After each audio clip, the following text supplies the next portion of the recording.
صنوف الكتب ودم على تواضع لا تفتخر بالنسب. On a l'exemple du célèbre savant al-Bukhari, rahimahullah ta'ala. On sait qu'il a grandi dans la pauvreté, qu'il a été orphelin de son père et qu'il a perdu la vue à l'âge de 4 ans. Et sa mère n'a eu de cesse d'invoquer Allah tabaraka wa ta'ala de lui faire recouvrir la vue ou de lui rendre la vue. Et Allah subhanahu wa ta'ala a finalement répondu à sa demande. Et pour remercier Allah subhanahu wa ta'ala, sa mère a décidé de mettre le Bukhari au service du savoir et ne jamais s'interposer à lui dans cette noble cause. Et depuis cet âge-là, donc depuis l'âge de 5 ans, il a recherché jusqu'à la fin de sa vie le savoir, les connaissances, la parole du prophète sallallahu alayhi wa sallam. Il a fouillé de fond en comble le monde musulman et il a fini par apprendre par cœur 700 000 hadiths parce qu'il avait une soif qu'on ne pouvait pas éteindre de savoir. Il sortait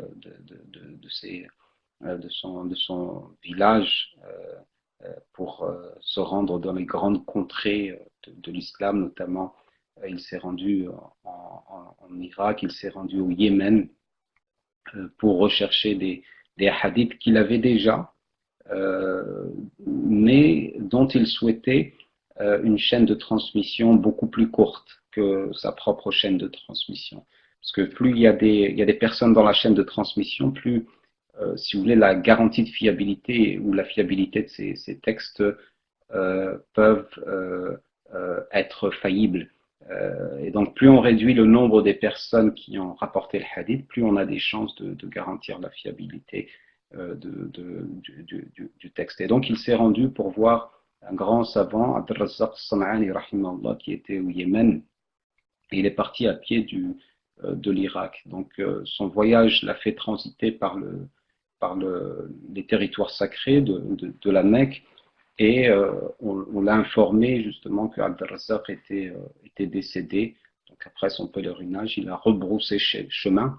Et quand il est arrivé à Basora, donc en Irak, on l'a informé que Abd al-Razzaq, hayyun yurzaq, ça veut dire qu'il est bien vivant et il consomme encore sa subsistance et sa nourriture. Donc c'était une manière de parler.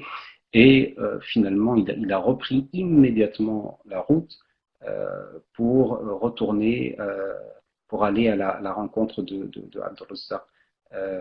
Et finalement, quand il est arrivé sur place, il a découvert que Abd al-Razzaq était mort. Mais cela ne l'a pas fait freiner dans ses voyages, dans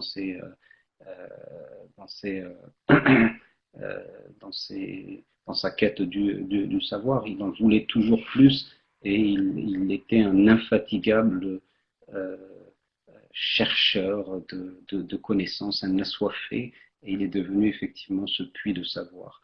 Et le jour de sa mort, il est mort la nuit du Eid al-Fitr, juste avant donc le dernier jour du Ramadan.